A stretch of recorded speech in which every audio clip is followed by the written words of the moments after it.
की शुरुआत करेंगे बड़ी खबर के साथ, जहां सीएम धामी से भाजयुमो के नवनियुक्त जिलाध्यक्ष ने मुलाकात की है। देहरादून स्थित शासकीय आवास में मुलाकात हुई है, जहां पर सीएम ने नवनियुक्त पदाधिकारियों को इस दौरान शुभकामनाएं भी दी है। भाजयुमो की वैचारिक शक्ति मजबूत आधार है, ये सीएम धामी की ओर से कहा गया। युवाओं की भूमिका राष्ट्र निर्माण और जनहित में निर्णायक है। संगठन को जमीनी स्तर पर सशक्त करने पर जोर सीएम धामी की ओर से यहाँ पर दिया गया है। और ऐसे में मुलाकात की तस्वीर भी आप देखिए, जहां पर भाजयुमो की वैचारिक शक्ति मजबूत है। ये बात सीएम धामी की ओर से इस मुलाकात की बात कही गई है।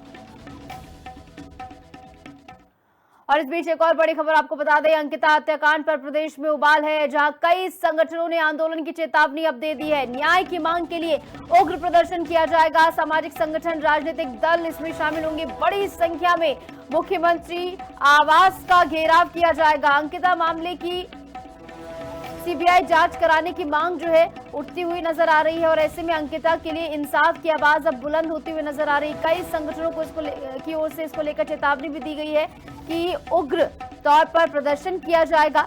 और ऐसे में अंकिता मामले में सीबीआई जांच कराने की मांग भी अब तेज होती हुई नजर आ रही है। ऐसे में प्रदेश सरकार का इस पर क्या रुख रहता है, ये देखना बेहद महत्वपूर्ण होगा। अंकिता मामले की सीबीआई जांच कराने की मांग की जा रही। इस बीच हमारे साथ हमारी सहयोगी शुभांगी जुड़ गई ज्यादा जानकारी के साथ। शुभांगी, एक बार फिर से अंकिता हत्याकांड का पूरा मामला जो है उबाल प्रदेश में लाता हुआ नजर आ रहा है, जहां पर कई संगठनों की ओर से प्रदर्शन की चेतावनी दी गई। ऐसे में सीबीआई जांच को लेकर सरकार का क्या कुछ रुख रह सकता है? बिल्कुल, देखिए, जब से बीजेपी के पूर्व विधायक सुरेश राठौर की कथित पत्नी उर्मिला सनावर ने ये वीडियो सोशल मीडिया पर आकर ये बात कही कि वीआईपी जो है वो भाजपा का नेता था, दुष्यंत कुमार गौतम पर आरोप लगाए गए। और ये वीआईपी का मुद्दा क्योंकि हमेशा से एक बड़ा मुद्दा रहा है, चाहे यहाँ पे चुनाव में रहा हो या जनता के बीच में रहा हो। ऐसे में जब से ये मुद्दा उठा है, अब पूरे प्रदेश की जनता के बीच उबाल है। जो विपक्षी है वो लगातार सीबीआई जांच की मांग कर रहे हैं, और इसी मांग के साथ आज तमाम जो सामाजिक संगठन है, तमाम जो विपक्षी दल है, उनके नेता भी इसमें मौजूद रहने वाले हैं। बड़ी संख्या में आज सीएम आवास कूच ये तमाम लोग करने जा रहे हैं। लगातार उनकी मांग है कि क्यों वीआईपी का नाम छुपाया जा रहा है, और अगर किसी भाजपा नेता पर आरोप लगाया गया है तो क्यों उस पर जांच नहीं हो रही है, या फिर उर्मिला सनावर ने जो ऑडियोज और वीडियोज सोशल मीडिया पर आकर रखे, अगर आप लोग सही है तो क्यों उसकी जांच नहीं कराई जा रही है। इन तमाम सवालों के साथ आज ये सीएम आवास कूच होने जा रहा है, जिसमें तमाम चाहे महिला मंच हो या अन्य तरीके के जो सामाजिक संगठन हो, सब इसमें सम्मिलित रहने वाले। कई विपक्षी राजनीतिक दलों के नेता जो है वो इसमें सम्मिलित रहने वाले हैं, और बड़ी संख्या में आज लोग जो है वो 11 बजे परेड ग्राउंड से निकलेंगे मुख्यमंत्री आवास के लिए कूच करने के लिए। ऐसे में सुरक्षा के भी तमाम लिहाज जो है यहाँ पे इंतजाम किए गए। पुलिस बल जो है भारी आज यहाँ पर मौजूद रहने वाला है। एसएसपी ने इसको लेकर कल पहले निर्देश दे दिए कि तमाम पूरी प्रॉपर तरीके से बैरिकेडिंग वहां पर मौजूद रहनी चाहिए। पुलिस बल, भारी पुलिस बल जो है मौजूद रहना चाहिए, किसी भी तरीके की सुरक्षा में चूक ना हो, इस पर इस टाइम पुलिस का फोकस है। क्योंकि आज इसके अलावा उर्मिला सनावर की बात करें तो उर्मिला को कई बार जो है नोटिस दिया गया, बताया गया। ऐसे में उर्मिला की ओर से जो पत्र लिखा गया उसमें इस बात का जिक्र किया गया है कि पूछताछ के लिए सहयोग करने के लिए वो तैयार है, लेकिन उनकी जान को खतरा है। तो ऐसे में इसको लेकर सरकार का क्या रुख? बिल्कुल, देखिए, क्योंकि उर्मिला सनावर ने एसएसपी को ये पत्र लिखा है कि उनकी जान को खतरा है, उनको सिक्योरिटी की जरूरत है। और ऐसे में जब से वो लगातार एक के बाद एक खुलासे करती गई, जैसे ही वो सोशल मीडिया पर वीडियोस डालती रही तो वो पूरे हर जगह फैली, और ऐसे में कहीं ना कहीं वो खुद वीडियो बनाकर उन्होंने कहा कि मेरी जान को खतरा है। ऐसे में अभी फिलहाल पुलिस के पास जो पत्र पहुंचा, उनका ये कहना है कि आप जब हमें बताएंगी कि आप कहाँ पर है, आपका क्या एड्रेस है, आपको कहाँ सिक्योरिटी चाहिए, उसके बाद ही पुलिस जो है वो मदद कर सकती है। लेकिन इस टाइम उर्मिला सनावर कई दिनों से गायब नजर आ रही है। ना सोशल मीडिया पर उनका कोई पोस्ट नजर आया है, ना वो खुद उसमें कोई वीडियो जारी कर रही है। वो कहीं गायब है, और फिलहाल अभी लोग इंतजार कर रहे हैं कि आखिर उर्मिला सनावर अचानक कहां चली गई है। अभी तक वो लगातार भाजपा नेताओं पर आरोप लगा रही थी, ऑडियोज वीडियोज का खुलासा कर रही थी। तो कहीं ना कहीं काफी पेचीदा ये मामला है, और अंकिता भंडारी पर काफी राजनीति भी आज तक हुई है, जनता से जुड़ा हुआ ये मामला है, और पूरे देश में ये मुद्दा उठा था, और एक बार फिर से इसको लेकर उबाल है। और यही कारण है कि आज अपनी मांगों को लेकर तमाम जो संगठन, विपक्षी दल हैं, वो सीएम आवास कूच के लिए निकल रहे हैं। बिल्कुल। और ऐसे में इस पूरे मामले को लेकर अब क्या कुछ रुख सरकार का देखने को मिलेगा? ऐसे में सीबीआई जांच को लेकर जब नाम सामने आ रहा है दुष्यंत कुमार गौतम का, और इसके अलावा जो बुलडोजर रिजॉर्ट पर चलाया गया उसको लेकर भी कई बड़े सवाल खड़े हो रहे हैं कि वहां पर बुलडोजर आखिर क्यों चलाया गया, जिनकी ओर से चलवाया गया उन पर भी सवाल खड़े हो रहे हैं। क्या उन पर भी अब कार्रवाई की गाज गिरती हुई नजर आएगी इस पूरे मामले में? देखिए, जब ये मामला उठा था तो वरंतरा रिजॉर्ट जहां पर अंकिता काम करती थी वहां पर सारे सबूत थे, लेकिन बुलडोजर से उस रिजॉर्ट को गिरा दिया गया। उस वक्त रेणु बिज जो कि विधायक रही है भाजपा की, उनके कहने पर बताया गया कि ये बुलडोजर चला। बुलडोजर जो चला रहा था उसका ये कहना था, लेकिन अभी तक विपक्षी दलों का यही आरोप है कि किसी भी तरीके की कार्रवाई देखने को नहीं मिली। वीआईपी कौन था ये आज तक सामने नहीं आया, क्योंकि जो अंकिता की चैट्स थी उनके हत्या से पहले की, वो साफ तौर पर बता रही थी कि वहां पर कोई वीआईपी जो है एंट्री करने जा रहा था। लेकिन इस बीच ये बड़ी बात सामने आई है कि पुलिस ने कहा कि वीआईपी जैसी कोई बात ही नहीं, वीआईपी कोई था ही नहीं। सरकार ने प्रेस कॉन्फ्रेंस कर हाल ही में ये बताया है कि वीआईपी को लेकर केवल जो राजनीति कर रहे हैं विपक्ष, वो कहीं ना कहीं अपनी राजनीति के लिए कर रहे हैं। तो सरकार ये मानने को तैयार नहीं है कि वहां पर कोई वीआईपी था, या उनका ये कहना है कि जो मुख्य आरोपी थे 3, उनको जेल में डाला जा चुका है, उनको उनकी सजा मिल चुकी है। तो ऐसे में विपक्ष को राजनीति नहीं करनी चाहिए। पुलिस और सरकार का ये कहना है कि वीआईपी कोई था ही नहीं। दूसरी ओर विपक्षी जो है या संगठन जो है वो इस मांग कर रहे हैं कि भाई आप सामने आइए और बताइए कि कौन वीआईपी था, आखिर किसकी वजह से अंकिता की जान गई और किसको स्पेशल सर्विसेज देने के लिए उस पर दबाव बनाया जा रहा था। तो यही कुछ जो ये पूरा मामला है, इसको लेकर अब आज ये सीएम आवाज पूछ हो रहा है। बिल्कुल। और ऐसे में सीबीआई जांच को मंजूरी क्या मिलती है इस पूरे मामले में देखना बेहद महत्वपूर्ण होगा। बहुत बहुत शुक्रिया शुभांगी, आप जुड़ी, तमाम जानकारी आपने साझा की। खबरों में आगे बढ़ेंगे। काशीपुर में अंकिता भंडारी हत्याकांड को लेकर कांग्रेस ने बीजेपी सरकार के खिलाफ मोर्चा खोल दिया है।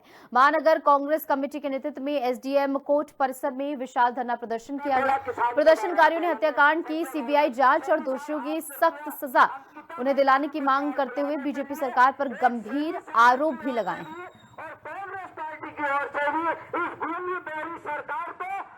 पूरे प्रदेश ही नहीं, पूरे देश में इस आवाज को, इस न्याय को मांगा गया है। अगर देवभूमि उत्तराखंड सरकार जिस बलबूते पे बनी थी, क्या सोच के बनी थी, महिलाओं के लिए बनी थी, रोजगार के लिए बनी थी, एजुकेशन के लिए बनी थी, वेडिंग के लिए बनी थी, ये इसके लिए नहीं बनी थी। आज पूरी अंकिता भंडारी के न्याय के लिए उत्तराखंड देवभूमि का हर नागरिक, हर व्यक्ति, हर महिला सड़क पर है।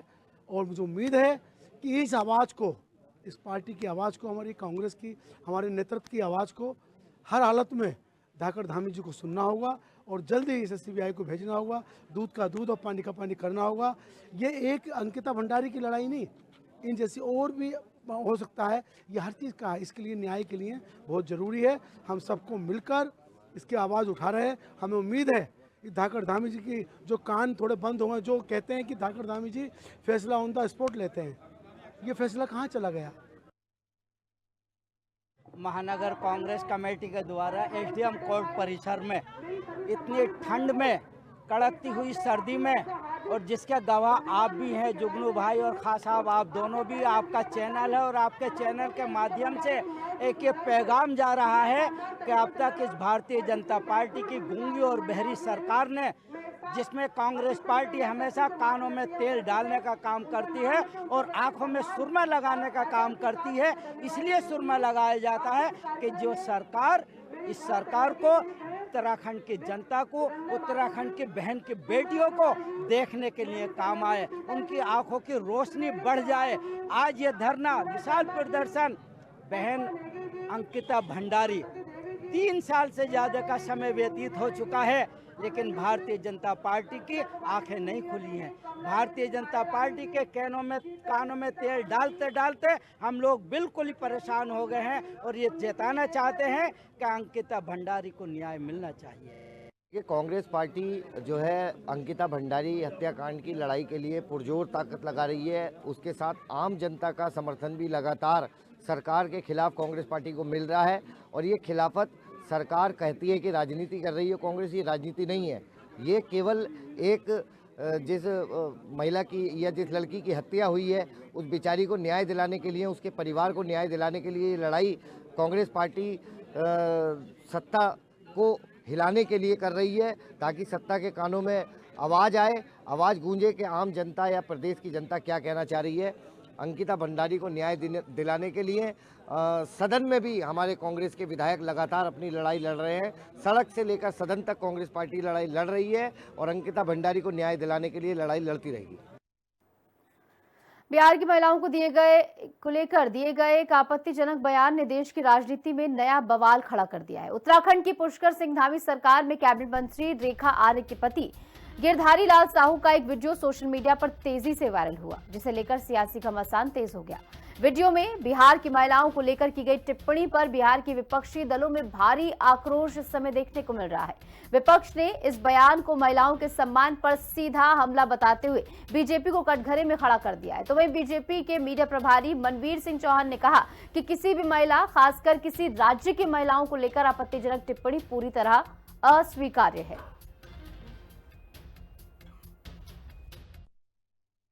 जो वीडियो वायरल हो रहा है उससे भारतीय जनता पार्टी का कोई लेना देना नहीं है,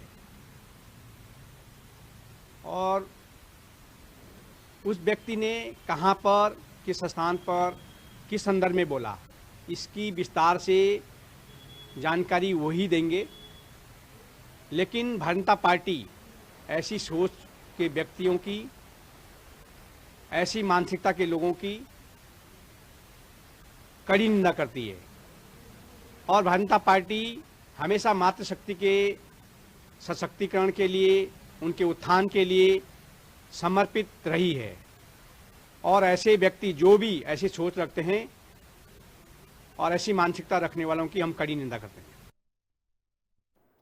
हरिद्वार में स्वयं सहायता समूहों से जुड़ी महिलाएं गंगा रसोई के नाम से खास कैंटीन व्यवसाय शुरू करने जा रही है। हरिद्वार के ग्रामीण विकास इनक्यूबेटर केंद्र में महिलाओं की 6 दिवसीय ट्रेनिंग खत्म हो गई है। इस अनोखी क्लाउड किचन सर्विस के जरिए महिलाएं कम बजट में अपने घरों से किचन संचालित कर शुद्ध, साधारण और पौष्टिक भोजन बेच परोस कर रोजगार कर सकेंगी।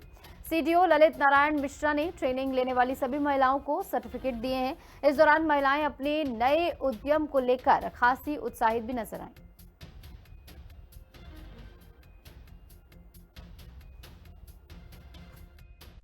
मैम और सर द्वारा जो हमें ये ट्रेनिंग दी गई, मतलब खाना तो हम घर से ही बनाते थे, घर में ही बनाते थे, पर यह है कि हमें भी थोड़ा मतलब सम्मान प्राप्त हुआ उनके द्वारा। और सर ने जो नाम रखा है वो सबसे बढ़िया, मतलब अपने यहाँ हरिद्वार में सबसे, मैं तो नहीं मानती इसके इससे अच्छा नाम कोई होगा, माँ गंगे करके। तो ये जो सब किचन है जी गंगा रसोई किचन के नाम से जी। सर वैसे तो सारी महिलाएं इससे मतलब अपनी मतलब कमाई का जरिया बना सकती हैं, क्योंकि जैसे सब इंडस्ट्री एरिया है, ये तो इंडस्ट्री एरिया में आसपास जाके कहीं भी बात कर सकती हैं और मतलब बात करके जो है मतलब इसी तरह अपना टिफिन 1-2 जो भी मतलब होते हैं उससे ही अपना इनकम का जरिया 1-2 से ही। भोजन तो सभी महिलाएं अच्छे से बनाती हैं। हम अपना भोजन अच्छे से बेचेंगे और इससे पैसा कमाएंगे, जिससे महिलाएं अपना रोजगार खड़ा कर सकेंगी, वहाँ आत्मनिर्भर बनेंगी और सशक्त बनेंगी। और आजकल की हमारे यहाँ इंडस्ट्रियल एरिया और कंपनियाँ, जो फैक्ट्रियाँ हैं, हॉस्पिटल हैं, उनके अकॉर्डिंग जितनी हमारी डिमांड है घर के बने हुए खाने की, घर का शुद्ध और फ्रेश खाना हो ताकि सबको मिले और हेल्दी खाना हो। जो मिल्स वगैरह है हमारे यहाँ, जो छूट गया था पीछे खाना, वो हम सप्लाई करें। मतलब उन्होंने हमें बताया कि कैसे साफ़ सफाई रखनी है, कैसे हमें खाना बनाना है, कैसे ताज़ा सब्जियां और स्टील के बर्तन हमें यूज करने हैं, कैसे हम अपना मेडिकल फिटनेस, फूड लाइसेंस वगैरह हम लोगों को बनाना है। ये जो क्लाउड किचन की कॉन्सेप्ट है, इसमें महिलाएं अपने रसोई से ही इसको संचालित कर सकेंगी। एक तरह से ये रसोई से रोजगार की ओर बढ़ाया हुआ कदम है और इसमें आज हमने 25 महिलाओं को प्रशिक्षण पूरा किया है। इसकी आगे भी हम सीरीज जारी रखेंगे प्रशिक्षण। हमने कई प्रशिक्षक बुलाए थे, जिसमें जो फूड सेफ्टी के ऑफिसर थे वो भी आए थे। इसी तरह से जो हमारे होटल मैनेजमेंट के जो प्रशिक्षक थे वो भी आए थे। तो उन्होंने इसके साइंटिफिक जो मानक हैं उसको बताया। जो हमारे मेडिकल की तरफ से लोग आए थे, उन्होंने जो स्वास्थ्य संबंधी मानक है उसके संबंध में चर्चा की। डोईवाला नगर पालिका की ओर से नगर के सौंदर्य को बढ़ाने के लिए 5 जनवरी तक विशेष स्वच्छता अभियान की शुरुआत की गई है। लगातार चलने वाले संविधान के तहत नगर को साफ सुथरा बनाए रखने के लिए काम किया जा रहा है, जिसको छात्राओं ने पालिका कर्मचारियों के साथ मिलकर राजीव नगर, केशवपुरी क्षेत्र में विशेष स्वच्छता अभियान में सहयोग भी किया। शहरी विकास निदेशालय द्वारा और हम जिलाधिकारी महोदय द्वारा हम लोगों को निर्देश प्राप्त हुए हैं कि संपूर्ण डोईवाला क्षेत्र में विशेष सफाई अभियान संचालित किए जाएं। उसी के क्रम में हमारे द्वारा 31 तारीख से और 5 तारीख तक एक विशेष सत्र लगाया गया है, जिसमें कि हम एयरपोर्ट के आसपास और नदियों के किनारे जहाँ पर कि कूड़ा डंप किया जा रहा है और उन जगहों पर हम विशेष सफाई अभियान चला रहे हैं। उसी के क्रम में आज सरस्वती विद्या मंदिर के बच्चों को हम लोगों के द्वारा अपने MRF सेंटर में स्टोर सबसिडी प्रबंधन के बारे में स्थिति के बारे में उनको अवगत कराया गया है कि किस प्रकार हम लोग उसको प्रोसेस कर रहे हैं और किस प्रकार से उन लोगों को भी अपने घरों से कूड़े को अलग अलग करके नगर पालिका के वाहनों को देना है। क्या उद्देश्य हमारा यही है कि हमारे मटेरियल रिकवरी फैसिलिटी सेंटर में कम से कम कूड़ा पहुंचे और जो पहुंचे वो सेग्रीगेट करके कूड़ा अलग अलग आए हम लोगों के पास, जिससे कि हम समय पर उसका निस्तारण करा सकें। और आज हमारे द्वारा लगातार अपील की जा रही है कि वो किसी भी प्रकार का कूड़ा ना जंगलों में ना मुख्य मार्गों के किनारे कभी भी इस प्रकार के कूड़े को ना फेंके, नगर पालिका के वाहनों को दे। बढ़ेंगे आगे। काशीपुर में सिख धर्म के 10वें गुरु श्री गुरु गोविंद सिंह जी के पावन प्रकाश पर्व के अवसर पर एक भव्य नगर कीर्तन का आयोजन किया जाएगा। ये नगर कीर्तन 5 जनवरी को सुबह 10 बजे काशीपुर स्थित श्री ननकाना साहिब गुरुद्वारे से निकाला जाएगा। नगर कीर्तन को लेकर जानकारी देते हुए खालसा फाउंडेशन की ओर से बताया गया कि हर साल की तरह इस साल भी श्री गुरु गोविंद सिंह जी के जन्मोत्सव को श्रद्धा और उल्लास के साथ मनाया जाएगा।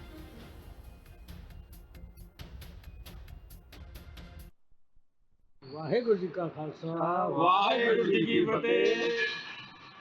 धन धन गुरु गोबिंद सिंह जी का 360वें साल का प्रकाश पुरब मिति 5 जनवरी 2026 ਨੂੰ ਨਾਨਕ ਸ਼ਾਹੀ ਕੈਲੰਡਰ ਦੇ ਅਨੁਸਾਰ ਕਾਸ਼ੀਪੁਰ ਗੁਰਦੁਆਰਾ ਨਨਕਾਣਾ ਸਾਹਿਬ ਤੋਂ शुरू होएगा 10 बजे और किला बाजार, मेन बाजार, MP चौक और रामनगर रोड होंगे हुए कीमा चलाया। उसके बाद सरकारी अस्पताल को रानी पद्मावती और कॉलोनी का रोड जोड़ा है उतो वापस होता है। वापस काशीपुर आके गुरुद्वारा साहब समाप्ति होगी। से इस वक्त की बड़ी खबर सामने आ रही है, जहां शहर के मुरादाबाद रोड स्थित आकांक्षा गार्डन में आयोजित एक धार्मिक कार्यक्रम के दौरान उस समय हड़कंप मच गया जब कार्यक्रम को लेकर धर्मांतरण के आरोप सामने आए। मामले की जानकारी मिलते ही कुछ हिंदूवादी संगठनों के कार्यकर्ता और स्थानीय पार्षद काशीपुर कोतवाली पहुंचे, जहां उन्होंने पुलिस को एक प्रार्थना पत्र सौंपा। प्रार्थना पत्र में पूरे मामले की निष्पक्ष जांच करने की मांग की गई है और साथ ही दोषी पाए जाने वालों के खिलाफ कानूनी कार्रवाई करने की मांग भी उठाई गई है। तो वही मामले की गंभीरता को देखते हुए पुलिस ने प्रार्थना पत्र को संज्ञान में लेते हुए जांच शुरू कर दी है।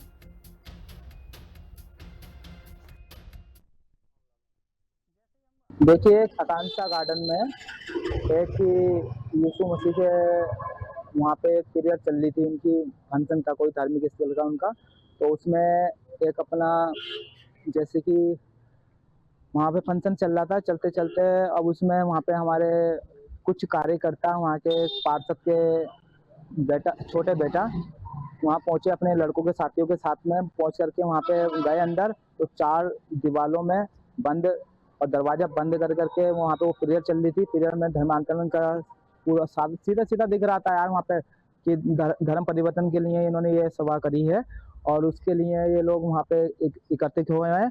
और वहाँ पे जब मोबाइल लेकर के अंदर जाते हैं वो लोग, तो उनको मोबाइल छीन लिया जाता है, मना कर दिया जाता है। वहाँ पे पुलिस प्रशासन भी था, बाहर था, पर ये लोग गए तो उनके मोबाइल क्यों छीन लिया भाई?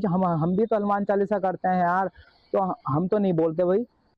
मैं सुबह मेरे पास रोहन भाई का फ़ोन आया, उन्होंने बताया कि ऐसे ऐसे करके हमारे वार्ड में कोई कार्यक्रम चल रहा है जिसमें कि धर्म परिवर्तन का कुछ मामला आया। तो मैंने रोहन भाई के फ़ोन पे मैं गया वहाँ पर, तो वहाँ देखा तो उन्होंने गेट बंद कर रखा था बाहर से। तो पुलिस प्रशासन ने सहयोग करके हमें अंदर एंट्री दिलवाई, हम अंदर एंट्री ली।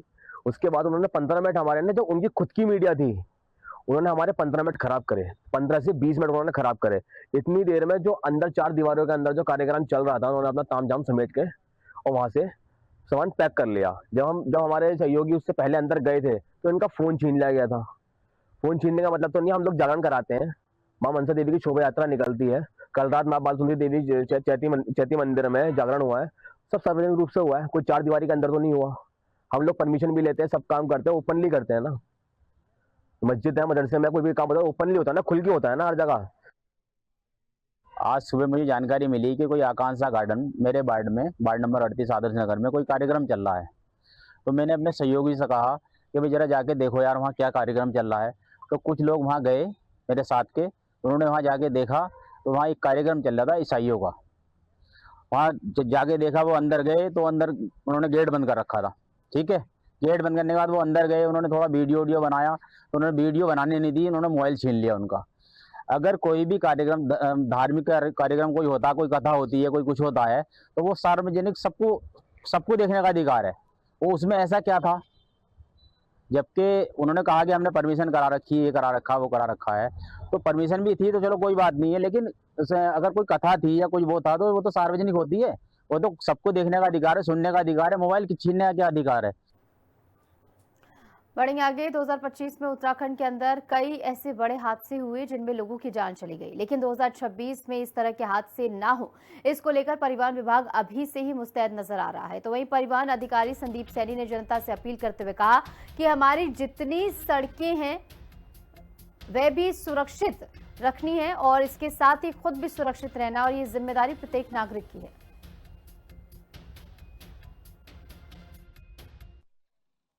हमारे को अपनी, क्योंकि सड़कें जो हैं वो सुरक्षित रखनी है। सड़कें सुरक्षित हम ही लोग रख सकते हैं, जो भी वाहन चालक है या हम गाड़ी चला रहे हैं। तो अगर टू व्हीलर चला रहे हैं तो आप हेलमेट पहन के चलें, क्योंकि जो सड़क में जो दुर्घटनाएं होती हैं उसमें जो कैजुअलिटीज़ होती हैं 70% जो कैजुअलिटी हैं विदाउट हेलमेट अगर है तब होती हैं। तो इसमें अगर हम हेलमेट पहनेंगे, सिर्फ चालान के डर से नहीं, हमारे को अपना सेफ्टी के हिसाब से देखना पड़ेगा। हमारे को हेलमेट पहनना ज़रूरी है। जो पिलियन राइडर है वो भी हेलमेट पहने। और व्हीकल अगर आप 4 व्हीलर चला रहे हैं, एक तो 18 के बाद ही चलाएं, जब आप 18 कंप्लीट कर लेते हैं। और सीट बेल्ट पहने। सीट बेल्ट पहनना इसलिए इम्पॉर्टेंट है, जब सीट बेल्ट लगी होती है तो गाड़ी का जो एयर बैग सिस्टम होता है एक्सीडेंट के दौरान वो तभी खुलता है। अगर आपने सीट बेल्ट नहीं लगाई है तो एयर बैग नहीं खुलेगा, तो वो एक्सीडेंट का कारण बन सकता है, जिसमें कैजुअलिटी बढ़ सकती है। और इसी के साथ हमारे इस खास बुलेटिन में इतना ही। आप बने रहिए हिंदी खबर के साथ। नमस्कार।